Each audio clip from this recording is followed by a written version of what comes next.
결정을 위한 안건에 대한 필리버스터를 저희 한국당이 신청을 한 건데 이거에 대한 설명을 좀 간단히 부탁을 드립니다. 예. 원래 국회 임시회는 열리고 국회 본회의에서 안건으로 표결이 되지만은 인사에 관한 안건, 국무총리로 인준을 한다든지 헌법재판소장으로 인준한다든지 하는 것은 토론 없이 표결만 하게 돼 있습니다. 그것은 재헌 국회부터 지금까지 일관된 관례입니다. 왜냐하면 토론을 허용하게 되면 인신공격이 있을 수 있기 때문에, 그래서 인사에 관한 안건도 토론 없이 하기 때문에 무제한 토론이 안 되는 겁니다. 그런데도 불구하고 민주당은 2015년에 인사에 관한 안건조차, 토론이 안 되는 안건조차 무제한 토론을 신청하였다가 확립된 관례라는 이유로 무제한 토론을 허용하지 않으니까 날치기라고 난리를 쳤던 거죠. 그런데 또 이런 논리가 가능합니다. 그때도 무제한 토론 신청을 의장이 받아주지 않았지 않느냐. 그것은 토론의 대상이 아니기 때문에 무제한 토론을 안 받아준 것이고, 회기 결정의 건은 토론을 했고 토론이 되는 것입니다. 그러니까 문희상 의장이 이것을 허용하지 않으면 불법인 거지요. 그러니까 오늘 문희상 의장이 국회를 열지 못하겠다 그러면서 자유한국당이 이것을 철회해달라고 요구했습니다. 만약에 허용되지 않는 것이라면 이건 필리버스터의 대상이 아니라고 해야지 철회해달라고 할 수 없는 거죠. 그렇기도 하고 외국에도 회기 결정의 건이 필리버스터 된 예가 있습니다. 이미 있다는 얘기죠? 그렇습니다. 그런데 오늘 국회 주변의 SNS에 사무처 의사국이라는 이름으로 회기 결정의 건은 필리버스터가 안 된다는 문자를 누군가가 돌리고 있어요. 그래서 의사국에 확인해 봤더니 우리는 그런 의견을 낸 적이 없습니다. 이렇게 이야기를 하는 겁니다. 잘못된 정보네요. 예, 그런데 그 논리에 의하면 회기 결정의 건을 필리버스터를 하게 되면 회기가 끝날 때까지 회기 정하는 것 가지고 필리버스터가 되고, 회기가 끝난 다음 회기에 표결을 하게 돼 있는데 이미 끝난 회기를 어떻게 하도록 표결하는 것은 의미가 없기 때문에 허용돼서는 안 된다는 궤변을 늘어놓고 있어요. 그런데 국회법에 정해진 대로 한 달 하면 이런 문제가 생기지 않습니다.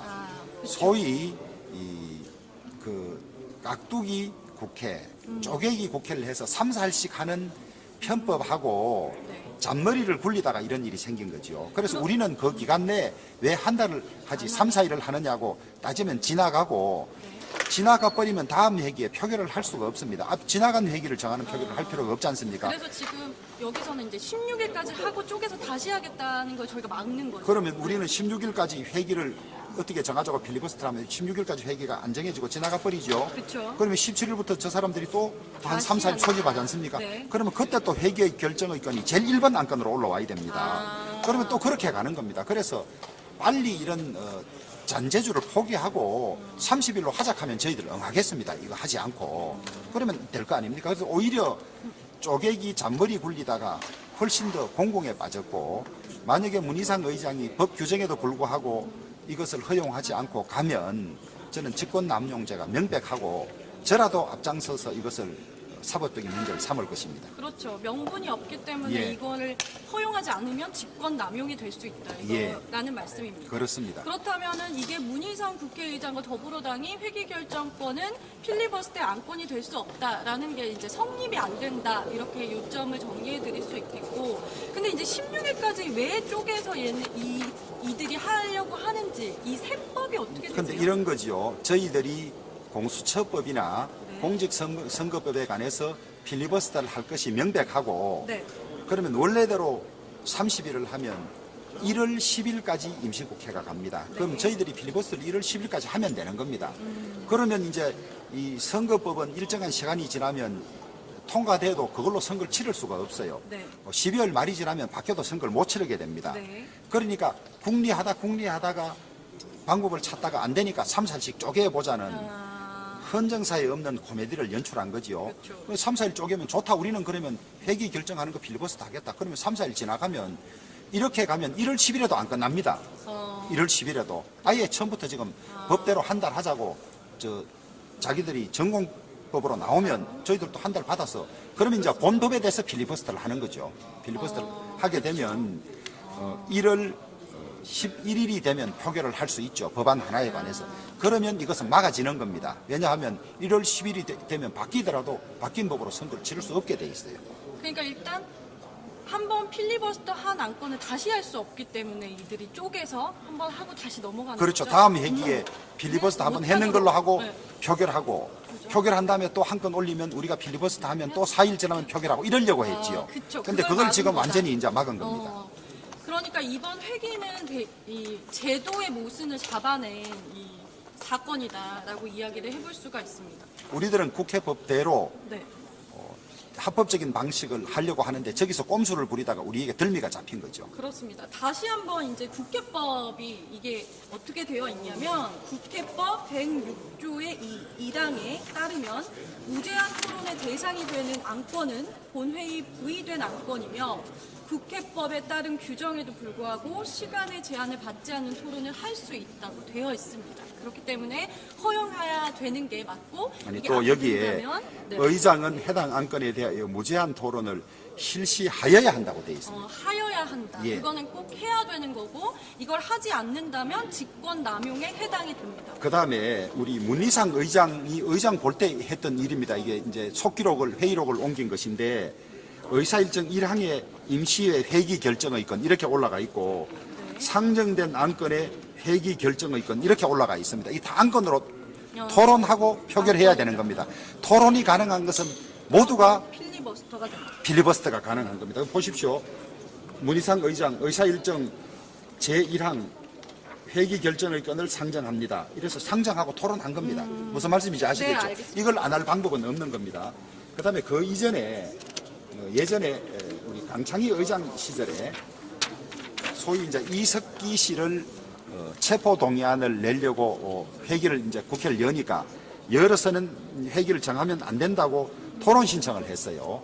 그래서 이게 필리버스터의 대상이 아니면 토론 신청을 안 받아줘야 됩니다. 그런데 강창희 의장께서 회기 결정안을 상정합니다. 이번 협의를 거쳐서 9월 2일부터 12월 10일까지 100일간으로 하고자 하는데 토론 신청이 있기 때문에 토론을 하겠습니다. 이러니까 김미애 의원이 나와서 오늘 본회의가 열리는 걸 반대하고 회기를 정하면 안 된다. 이래서 토론을 종결할 것을 선언하고 투표를 해서 결정을 했습니다. 이거는 인사권에 관련된 거니까 안 되는 거기 때문에. 아니 그것이 아니고 이것도 회기 결정의 건이었기 때문에 회기 결정의 건이었기 때문에. 예, 그래서 토론도 하고 표결도 했습니다. 그러니까 법에도 명백하고 실제 전례도 똑떨어지게 있고 하기 때문에 안 할 수가 없는 거죠. 이거 완전 빼박이네요. 예. 이거 안 할 수 없는. 그죠? 그래서 이제 조금 사태를 지켜봐야 될 것 같습니다. 사실은 근데 이 문제도 있어요. 4+1 협의체가 이제 사실 각자 이익 집단이잖아요. 이해관계들이 모여서 지금 그들이 원하는 대로 지금 합의를 하고 있어요. 흥정을 하고 있는데 그 흥정에 지금 정점을 찍은 것이 바로 선거법입니다. 이 선거법에 대해서도 말을 안 할 수가 없는데 이 선거법에 대해서 조금 살펴보도록 하겠습니다. 지금 그들은 잠깐만 참고로 제가 네, 할 얘기가 저 더 있어요. 옳은 소리 시청자들을 위해서 한 말씀만 더 드리면 참고로 인사에 관해서는 토론이 안 되게 돼 있어요. 그 토론이 안 되면 필리버스터를 못 하거든요. 그런데 민주당이 전병헌 원내대표 시절에 이거에 대해서 필리버스터를 신청하고 토론 안 해준다고 난리를 쳤어요. 아닌데 저 발언을 한번 보면 전병헌 의원이 의장님 관행 이전에 법률이 우선입니다. 이거는 관행도 하도록 돼 있고 법률도 하도록 돼 있죠. 그런데 토론을 안 하도록 하는 게 관행인데 재헌국회 때부터 관행입니다. 이유는 인신공격이나 명예훼손이 있기 때문에 그런데도 하자고 우겼어요. 그 다음에 또 전병헌 의원이 아니 어떻게 관행이 법률을 위반합니까? 그 다음에 홍익표 의원이 안 됩니다. 찬반 토론 하셔야지요. 이것은 사실상 날치기입니다. 이랬던 사람이에요. 안 되는 거에 대해서 이랬던 사람들이 아마 이번에 할 말이 없을 겁니다. 그렇습니다. 일단 직권 남용이 되지 않으려면 이제 허가를 해야 할 것 같습니다. 네, 그럼 다시 돌아가서 이제 비례대표 이 연동형 비례대표에 제도에 대한 이야기를 좀 해보도록 하겠습니다.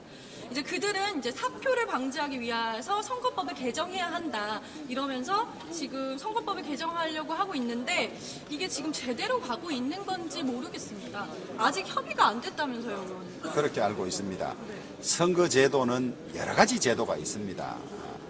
우리 소위 소선거구제, 중선거구제, 대선거구제, 비례대표제 이걸 섞은 연동형 여러 가지가 있는데 어느 것이 옳고 그런 제도는 없습니다. 각각 그 나라에서 선택하는 것인데 이것이 장점이 있으면 이것이 단점이 있고 이런 것이지 가장 좋은 제도는 없습니다. 없는데 일반적으로 연동형 비례대표제라는 것은 말씀하신 대로 연동형 비례대표제를 전체적으로 선택할 때는 표 얻은 만큼 의석수를 가지고 가니까 돼요. 차라리 지역구를 없애고 전체를 연동형으로 하면 얻은 만큼 되는데 지역구를 두고 비례대표를 연동제로 하면 지역구에서 많이 당선되면 연동형에서 하나도 못 가지고 가요.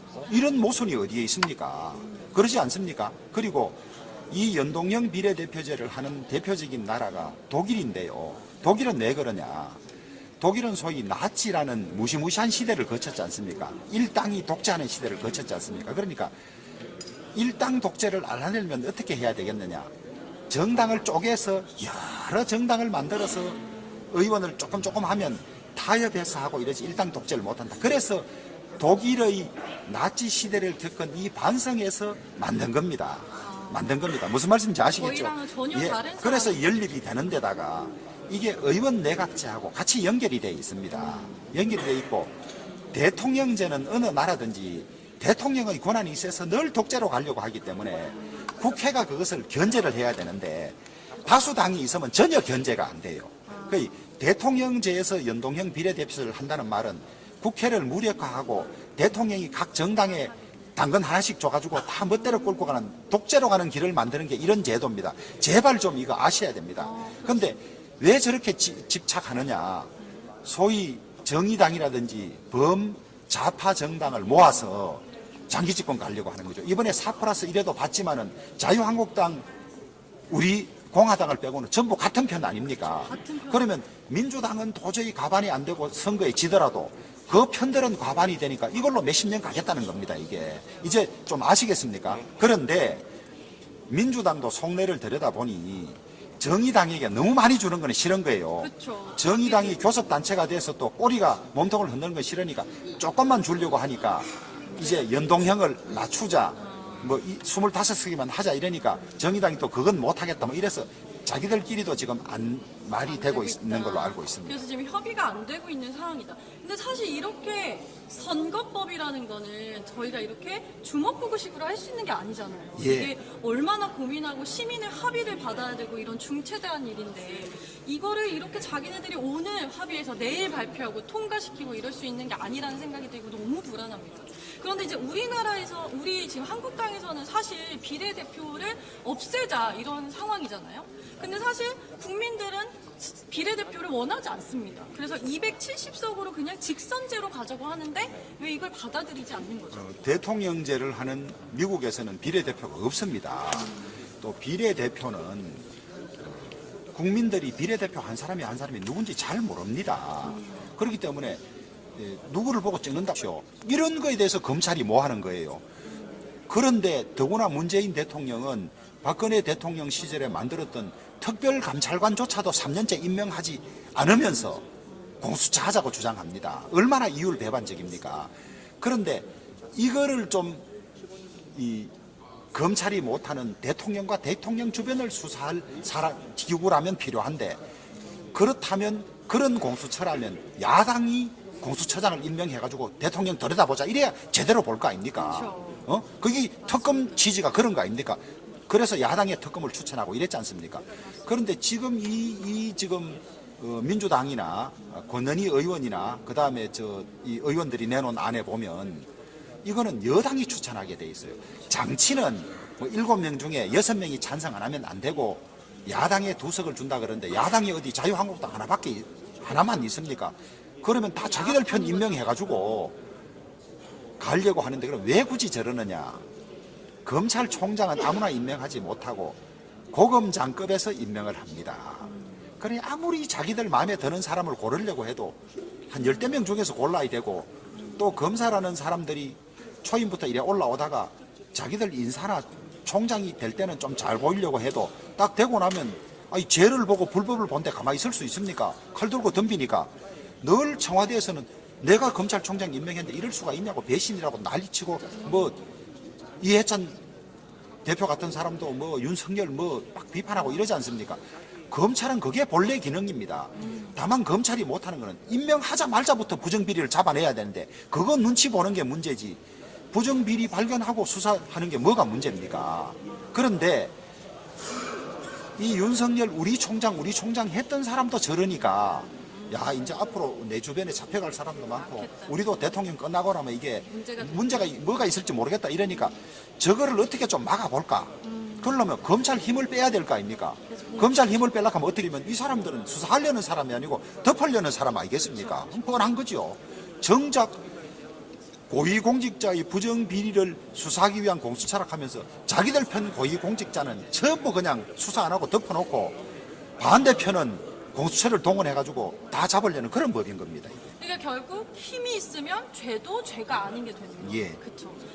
어쨌든 그 공수처가 통과가 되는 건 결국 독재로 가는 길이다라고 이야기를 할 수가 있습니다.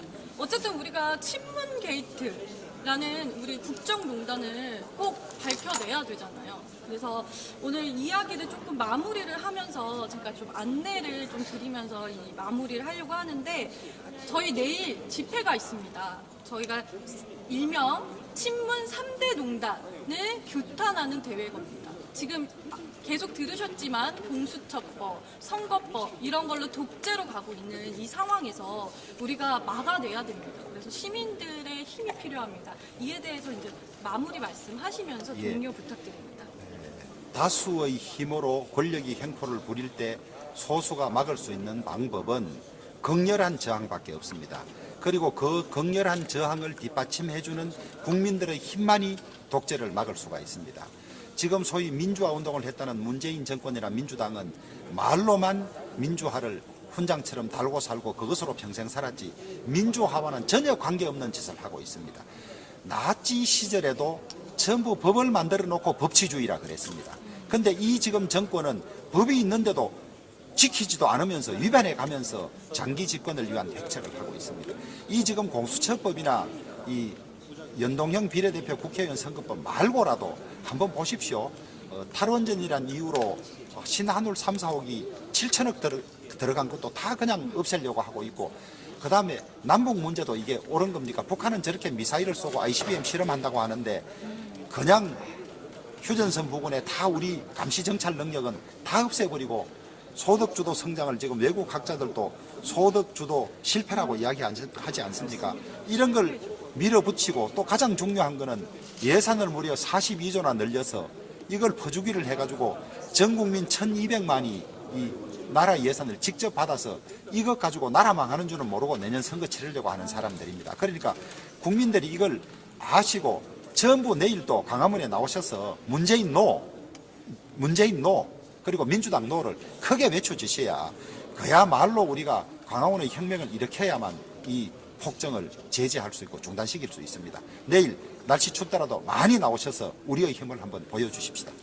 네, 옳은 말씀 많이 해주신 우리 주호영 의원님께 다시 감사의 말씀 드리면서 저희 이제 마무리를 하려고 하는데 저희 이 현장 라이브는 주말에는 안 하고요. 평일날 10시, 3시, 8시에 할 예정입니다. 앞으로 많은 시청 부탁드립니다. 감사합니다. 감사합니다.